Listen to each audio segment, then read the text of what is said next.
Hello my dear students. Previous video में मैंने आप लोगों को कुछ टॉपिक पढ़ाया था, जिसमें मैंने पढ़ाया था hormonal control of male and female reproductive system. उसमें मैंने ये भी पढ़ाया था कि function of human reproductive system last में मैंने बताया था। उसमें मैंने मेल रिप्रोडक्टिव सिस्टम का फंक्शन और फीमेल रिप्रोडक्टिव सिस्टम का फंक्शन क्या होता है, उसमें मैंने बताया था कि जो मेल रिप्रोडक्टिव सिस्टम होता है उसका प्राइमरी सेक्स ऑर्गन क्या होता है, टेस्टिस होता है। और टेस्टिस का मेन फंक्शन क्या होता है, spermatogenesis and production of male sex hormone. तो हम लोग देखते हैं ना, यहाँ पे आज हम लोग को जो टॉपिक पढ़ना है मेन, वो पढ़ना है स्पर्मेटोजेनेसिस। स्पर्मेटोजेनेसिस, देखिए ये मेन टॉपिक है स्पर्मेटोजेनेसिस, इसको समझ लीजिए। फिर इससे और भी इम्पोर्टेंट जो टर्म होगा मैं एक एक करके आप लोगों को बताऊंगा। तो स्पर्मेटोजेनेसिस का मीनिंग क्या होता है, सिंथेसिस और formation of sperm inside testis.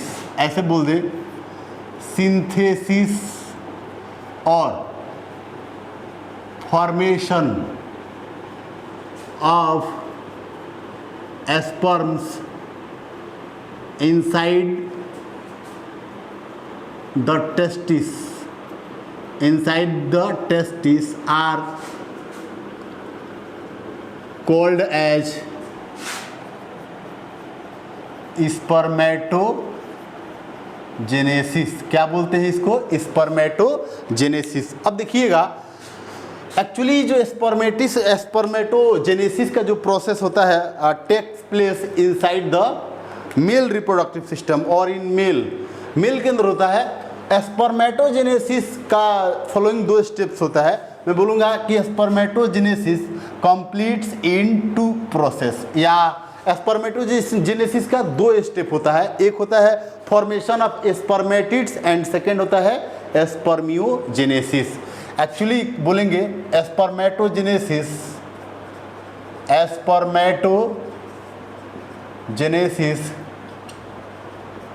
completes in two steps। First है फॉर्मेशन ऑफ स्पर्मेटिड्स, और ये स्पर्मेटिड्स एक्चुअली क्या है, नॉन मोटाइल स्पर्म होता है। स्पर्मेटिड्स क्या होता है, non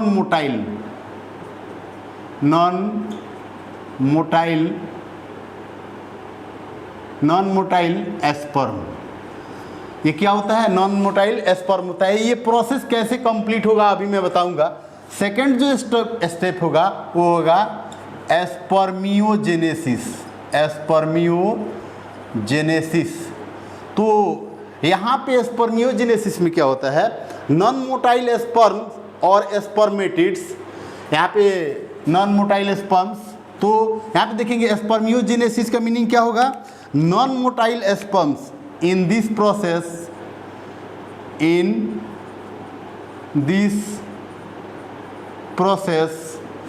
non-motile sperms or spermatids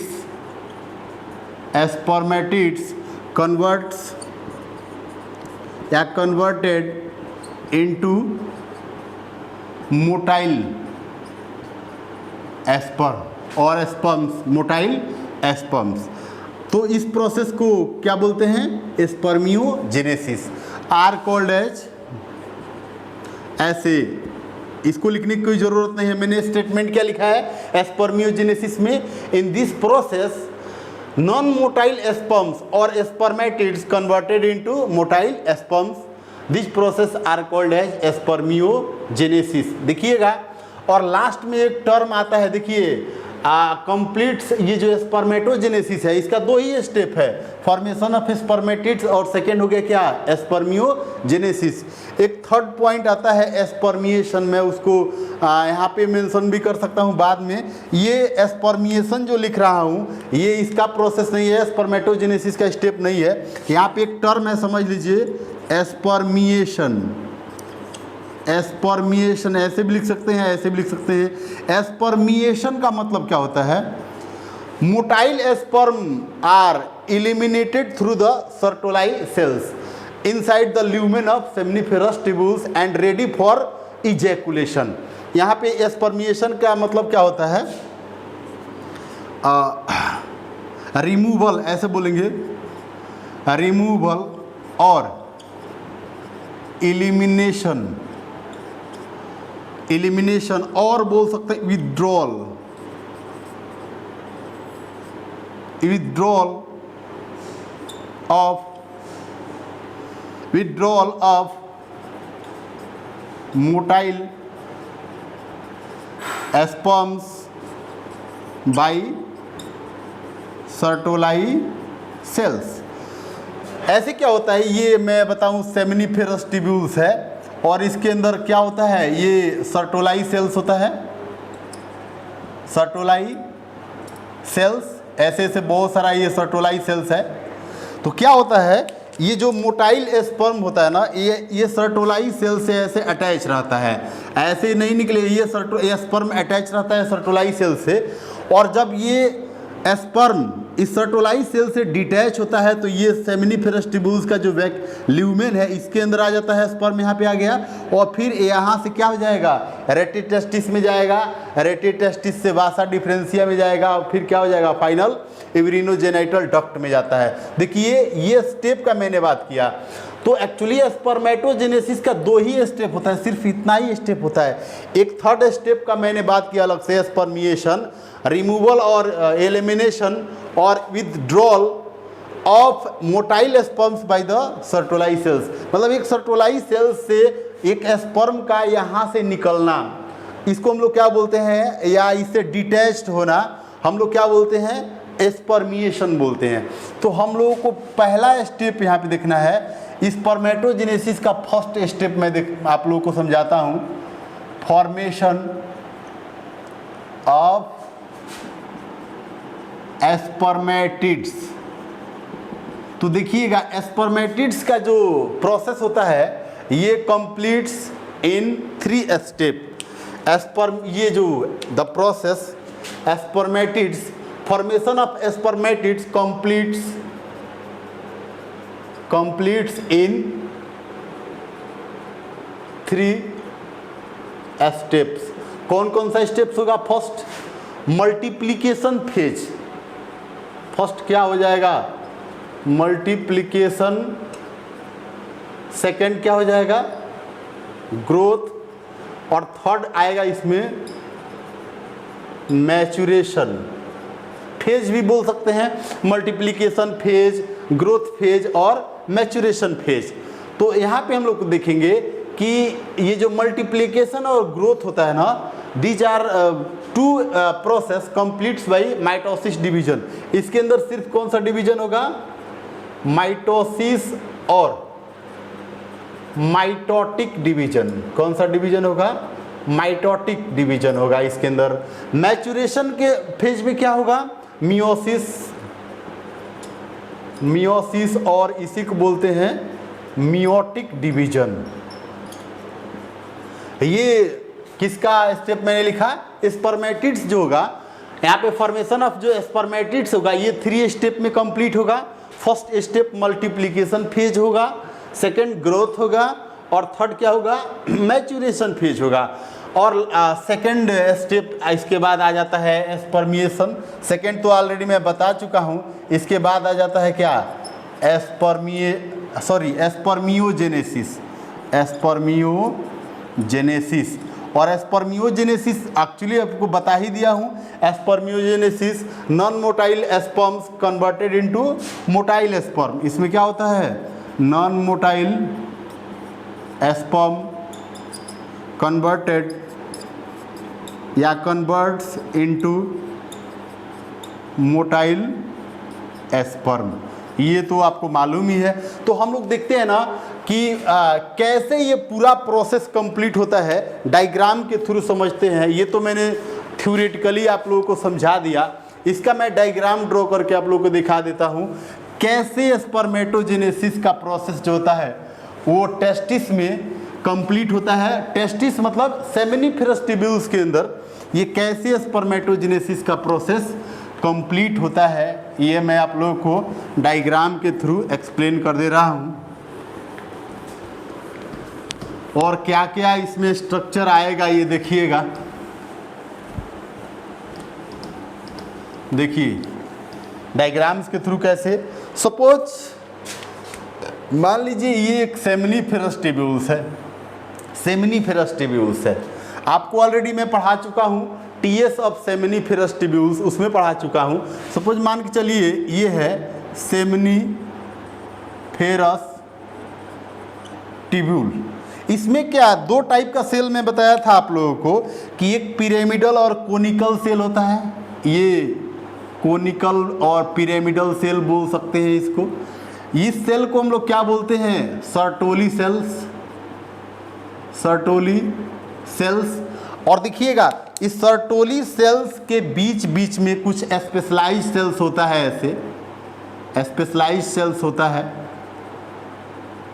और इस स्पेशलाइज्ड सेल्स को क्या बोलते हैं, इसको बोलते हैं जर्म सेल। क्या बोलते हैं, जर्म सेल्स।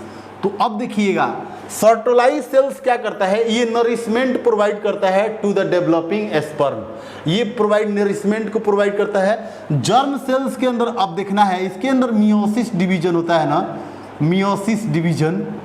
तो ये मियोसिस डिवीजन के थ्रू क्या प्रोड्यूस करता है, स्पर्म प्रोड्यूस करता है। और इसी को बोलते हैं क्या, मेल गैमिट। तो कैसे एक ये जर्म सेल के अंदर कौन सा प्रोसेस होता है जिसके थ्रू ये क्या प्रोड्यूस करता है, स्पर्म। यहाँ पे मैं दिखाता हूँ। सपोज मान के चलिए कि ये जर्म सेल्स है, जर्म सेल, ये सिंपल क्यूबॉइडल एपिथेलियल टिश्यू होता है जर्म सेल, न्यूक्लिएटेड, न्यूक्लिएटेड होगा। ये इसको बोल दिए क्या, जर्म सेल। कैसा होता है, इसका नेचर क्या है, simple cuboidal epithelial tissue, simple cuboidal epithelial tissue होता है। अब देखना है क्या कि इस जर्म सेल का कोई भी एक सेल ले लीजिए, एक सेल का बात कीजिए, किसी भी एक सेल का, इसके अंदर क्या होगा, मल्टीप्लिकेशन फेज होगा। मैंने बताया था ये जो स्टेप ले रहा हूँ, फर्स्ट स्टेप का मैं डिस्कशन कर रहा हूँ, फॉर्मेशन, फॉर्मेशन ऑफ स्पर्मेटिड्स, ये स्टेप को मैं एक्सप्लेन कर रहा हूँ, ध्यान रखिएगा। तो फॉर्मेशन ऑफ स्पर्मेटिड्स में फर्स्ट स्टेप मैंने क्या बताया था, मल्टीप्लिकेशन फेज। तो फर्स्ट वाला फेज यहाँ पे लिख दे रहा हूँ, मल्टीप्लिकेशन फेज, या सिर्फ मल्टीप्लिकेशन स्टेप भी लिख सकता हूँ। तो मल्टीप्लिकेशन फेज में क्या होता है, माइटोसिस डिवीजन होता है। कौन सा डिवीजन होगा, माइटोसिस डिवीजन होगा। देखिएगा यहाँ पे कंफ्यूज होने की ज़रूरत नहीं है, मैं मल्टीप्लिकेशन फेज लिखा हूँ और जो स्टेप बताया था उसमें सिंपली मल्टीप्लिकेशन लिखा था। इसमें कोई डिफरेंस नहीं है, कंफ्यूज करने की ज़रूरत नहीं, कंफ्यूज होने की ज़रूरत नहीं है। तो यहाँ पे देखिएगा कि एक जर्म सेल, एक जर्म सेल का बात कर रहा हूँ, एक जर्म सेल के अंदर जब माइटोसिस डिवीजन होगा तो कितना सेल प्रोड्यूस होगा, 2 सेल प्रोड्यूस होगा। बहुत सिंपल स्टेप है। थोड़ा सा इसको और छोटा कर ले रहा हूँ। माइटोसिस डिवीजन होगा तो यहाँ पे 2 सेल प्रोड्यूस होगा, 2 सेल प्रोड्यूस होगा। कितना सेल प्रोड्यूस होगा, 2 सेल प्रोड्यूस होगा। माइटोसिस डिवीजन होगा तो 2 सेल प्रोड्यूस होगा। और इस सेल को हम लोग क्या बोलेंगे, अब देखिएगा इसको बोलेंगे मैंने मल्टीप्लिकेशन फेज। और मल्टीप्लिकेशन फेज में क्या होगा, माइटोसिस डिवीजन होगा। और माइटोसिस डिवीजन में कितने सेल बन गए, 2 सेल बन गए। ये सब के सब ये 2n होंगे, मतलब ये भी डिप्लॉयड होगा और ये भी कैसा होगा, डिप्लॉयड होगा। अब इसके बाद क्या होगा कि इसके अंदर नेक्स्ट डिवीजन होगा, अगेन माइटोसिस डिवीजन। इसके अंदर माइटोसिस डिवीजन और इसके अंदर भी क्या होगा, माइटोसिस डिवीजन। तो माइटोसिस डिवीजन होगा तो कितने टोटल सेल्स बन जाएंगे, 4 सेल बन जाएंगे, 4 सेल बन जाएंगे। इस सेल को हम लोग बोलेंगे क्या, स्पर्मेटोगोनिया। इसको हम लोग क्या बोलेंगे, स्पर्मेटोगोनिया बोलेंगे। स्पर्मेटोगोनिया बोलेंगे। क्या बता रहा था अभी मैं कि इसके अंदर क्या होगा, मल्टीप्लिकेशन फेज में जब एक जर्म सेल माइटोसिस डिवीजन करेगा, 2 बनाएगा, फिर दोनों के अंदर क्या होगा, माइटोसिस डिवीजन। क्या होगा, माइटोसिस डिवीजन होगा।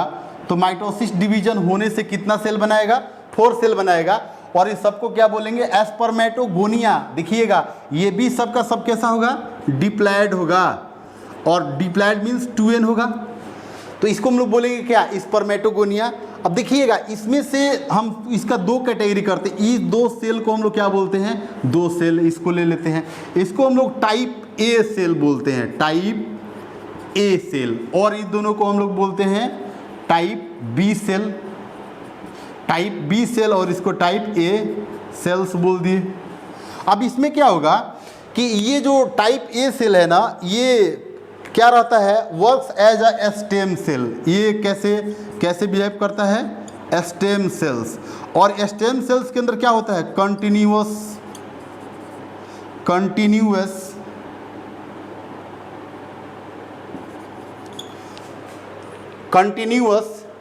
डिवीजन। इसके अंदर क्या होता है, कंटिन्यूअस डिवीजन होता है। तो ये स्पर्मेटोगोनिया बनाता रहता है। क्या बनाएगा, स्पर्मेटोगोनिया। और ये स्पर्मेटोगोनिया फिर किस में कन्वर्ट होगा, स्पर्म में कन्वर्ट होगा। तो यहाँ पे देखेंगे, यहाँ पे मैंने क्या लिखा कि जो टाइप ए सेल होगा, इसके अंदर टाइप ए सेल किसकी तरह बिहेव करेगा, स्टेम सेल किस तरह बिहेव करेगा। और स्टेम सेल के अंदर कंटिन्यूअस डिवीजन होगा, माइटोसिस डिवीजन। तो ये स्पर्मेटोगोनिया बनाएगा। और स्पर्मेटोगोनिया क्या रहेगा, डिप्लॉयड सेल होगा। और फिर इसके अंदर मियोसिस डिवीजन होगा। स्पर्मेटोगोनिया के अंदर जब मियोसिस डिवीजन बनाएगा होगा, तो इसके अंदर क्या होगा, स्पर्म प्रोड्यूस होगा। और स्पर्म कैसा होगा, एन हैप्लॉयड होगा। मैं फिर से रिपीट कर दे रहा हूँ कि एक जर्म सेल है, ये जर्म सेल है। एक जर्म सेल के अंदर क्या हो गया, मल्टीप्लिकेशन फेज। और मल्टीप्लिकेशन फेज का मतलब क्या होता है, माइटोसिस डिवीजन। माइटोसिस डिवीजन होने से क्या बन गया, 2 सेल बन गया, दोनों डिप्लॉयड होगा। फिर इसके अंदर माइटोसिस, दोनों सेल के अंदर माइटोसिस डिवीजन होगा। टोटल कितने सेल बनेंगे, 4 सेल बनेंगे। इसमें से 2 को हम लोग क्या बोल रहे हैं, टाइप ए सेल। और ये सेल जो टाइप ए सेल होगा, ये क्या होगा, सेमनीफेरस ट्यूब्यूल्स के अंदर स्टोर रहेगा। और इसके अंदर रिपीटेड माइटोसिस डिवीजन होगा। और रिपीटेड माइटोसिस डिवीजन होने से क्या बनाएगा, ये स्पर्मेटोगोनिया बनाएगा। और स्पर्मेटोगोनिया फिर किस में कन्वर्ट होगा, स्पर्म में कन्वर्ट होगा। तो स्टेप कैसा होता है, इस टाइप बी जो सेल है, इसमें से एक सेल के अंदर ग्रोथ होता है। क्या होता है, ग्रोथ होगा। और ग्रोथ क्या है, अगेन ये क्या है, माइटोसिस ही डिवीजन है, माइटोसिस डिवीजन। ग्रोथ होगा। ग्रोथ होने से क्या होगा, सिंपल इस सेल का साइज क्या कर जाएगा। यहाँ पे माइटोसिस डिवीजन ना लिखे नहीं तो आप लोग कंफ्यूज हो जाएंगे। माइटोसिस डिवीजन का मतलब कि सेल, माइटोसिस डिवीजन का मतलब क्या हो गया कि सेल डिवाइड करके 2 सेल बनाएगा माइटोसिस डिवीजन में। लेकिन यहाँ पे ग्रोथ हम लिख रहे हैं ना, तो एक सेल क्या कर गया, ग्रोथ कर गया। यहाँ पे थोड़ा साइज इसका और बड़ा हो जाएगा, ये ग्रोथ कर जाएगा, ये ऐसा ग्रोथ कर गया। तो इसको हम लोग बोलते हैं प्राइमरी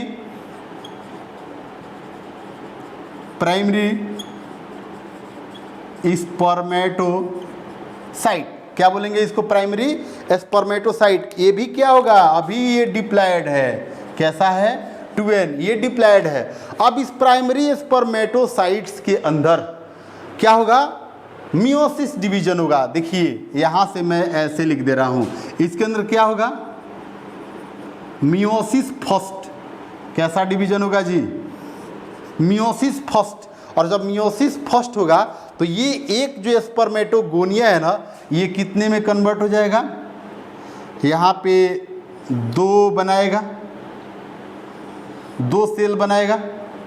और इसको बोलते हैं सेकेंडरी स्पर्मेटोसाइट। प्राइमरी स्पर्मेटोसाइट और प्राइमरी स्पर्मेटोसाइट डिवाइड होकर के क्या बना लिया, सेकेंडरी स्पर्मेटोसाइट। यहाँ पे मैं लिख दे रहा हूँ इसका नेम दोनों का।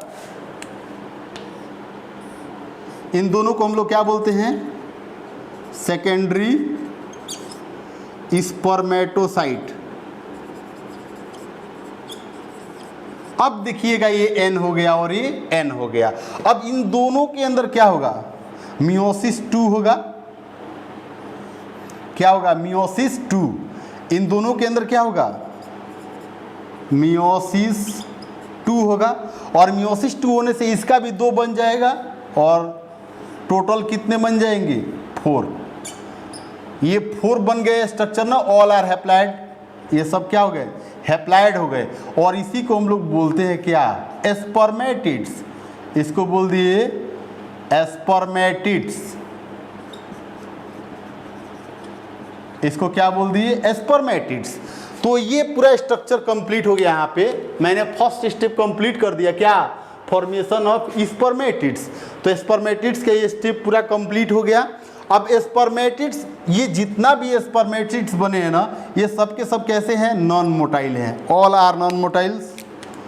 ये सब के सब कैसे हैं, नॉन मोटाइल, राउंडेड स्ट्रक्चर। अब ये स्पर्मेटिड्स कन्वर्ट होंगे, ऐसे स्ट्रक्चर बना लेंगे, ऐसे 4 स्पर्मेटिड 4 स्पर्म को बनाएंगे। ये जो 4 स्पर्मेटिड्स है ना, 4 स्पर्म्स को बनाएंगे। और इसी प्रोसेस को हम लोग बोलेंगे स्पर्मियोजेनेसिस। क्या बोलेंगे, स्पर्मियोजेनेसिस। और ये अब बन गए क्या, स्पर्म। इसी को बोलेंगे हम लोग स्पर्म और स्पर्मेटोजोआ, स्पर्मेटोजोआ। तो ध्यान रखिएगा, ये अब मोटाइल हो गए। कैसे स्ट्रक्चर है, ये मोटाइल स्ट्रक्चर है। जबकि स्पर्मेटिड्स कैसा स्ट्रक्चर है, नॉन मोटाइल स्ट्रक्चर है। तो स्पर्मियोजेनेसिस सेकेंड स्टेप हो गया। और फर्स्ट स्टेप क्या हो गया, फॉर्मेशन ऑफ स्पर्मेटिड्स। यहाँ पे सेकेंड स्टेप हो गया स्पर्मियोजेनेसिस, और फर्स्ट स्टेप क्या हो गया, फॉर्मेशन ऑफ स्पर्मेटिड्स। तो ये मैंने कंप्लीट किया अभी spermatogenesis in case of male. अब हम लोग को देखना है ना, एक स्पर्म का स्ट्रक्चर कैसा होता है, हम लोग को ये देखना है, स्ट्रक्चर ऑफ स्पर्म। और हम लोग को यहाँ पे देखना है कि जो ये स्पर्मियोजेनेसिस होता है, स्पर्मियोजेनेसिस के दौरान, during spermiogenesis what is the changes during spermiogenesis. तो हम लोग को यहाँ पे देखना है, एक पॉइंट यहाँ पे आप लोगों को नोट करके दिखा देता हूँ, फिर हम लोग बनाएंगे structure of sperm. Structure of sperm हम लोग देखेंगे।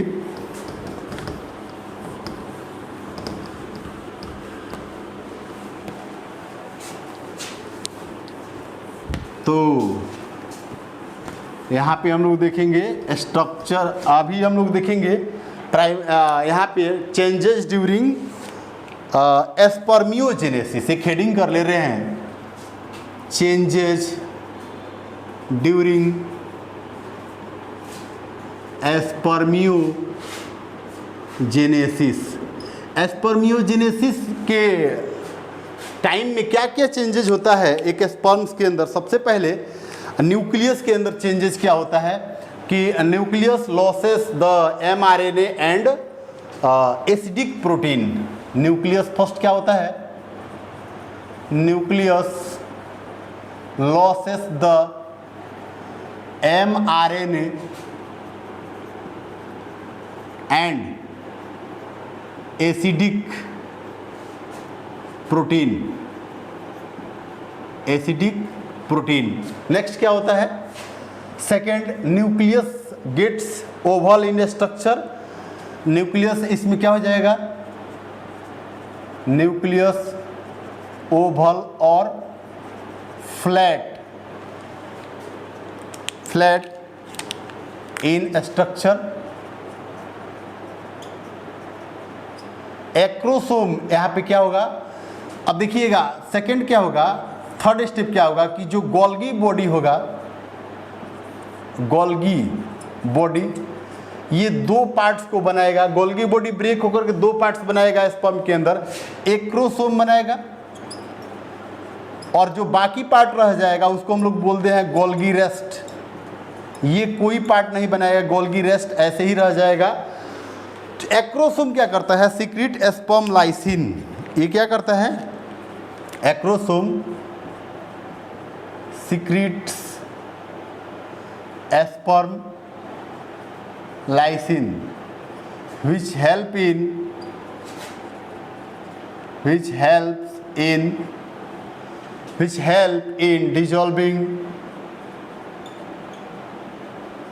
the membrane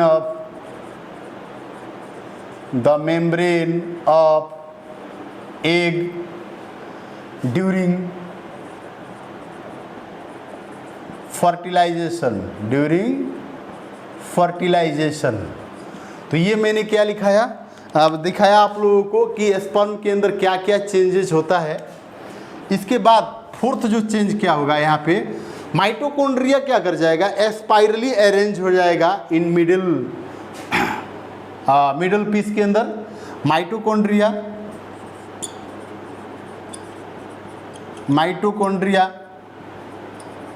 स्पाइरली और रिंग लाइक, स्पाइरली और spring like arranged around the axoneme of middle piece, axoneme of middle piece। Middle piece जो स्पर्म का मिडल पीस होता है ना, उसके अंदर माइटोकॉन्ड्रिया जो होता है ना, स्पाइरली और स्प्रिंग लाइक स्ट्रक्चर बनाता है। तो माइटोकॉन्ड्रिया जब स्पाइरल और रिंग स्ट्रक्चर का होता है तो इसको हम लोग बोलते हैं नेबेनकर्न। देखिएगा एक टर्म है नेबेनकर्न, क्या होता है, स्पाइरल और spring shape structure of mitochondria, spiral और स्प्रिंग और क्वाइल्ड स्ट्रक्चर ऑफ माइटोकॉन्ड्रिया। तो इसको हम लोग क्या बोलते हैं, नेबेनकर्न।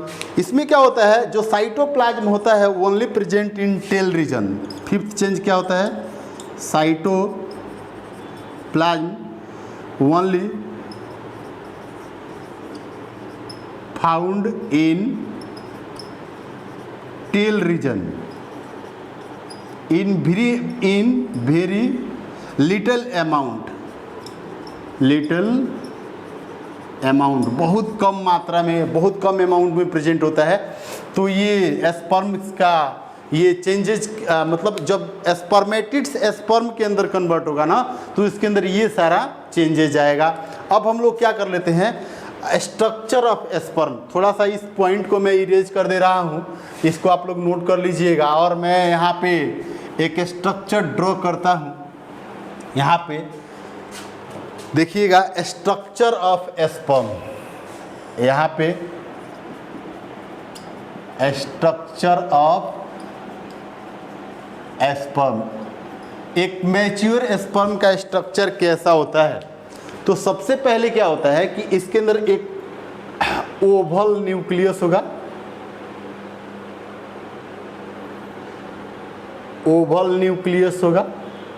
और न्यूक्लियस के ऊपर क्या होगा, कैप लाइक स्ट्रक्चर ऐसे, ये एक्रोसोम होगा। और ध्यान रखिएगा पूरा जो ये स्पर्म है ना, ये बाहर से एक प्लाज्मा मेम्ब्रेन से क्या होगा, कवर्ड होगा,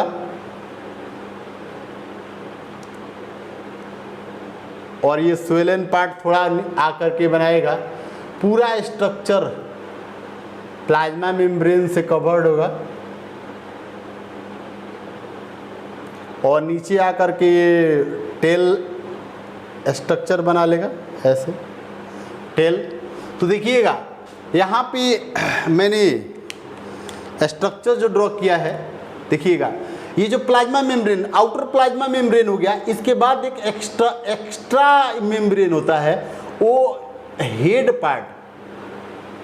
एक्चुअली स्पर्म का कितना पार्ट्स होता है, स्पर्म का देखिएगा पार्ट्स ऑफ स्पर्म, स्पर्म के एक मैच्योर स्पर्म का कितना पार्ट होता है, हेड होगा और नेक होगा, फिर क्या होगा, मिडल पीस होगा, मिडल पीस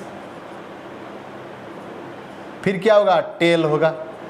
बस एक मतलब मैच्योर स्पर्म के 4 पार्ट्स होंगे, हेड होगा, नेक होगा, मिडल पीस होगा और टेल होगा।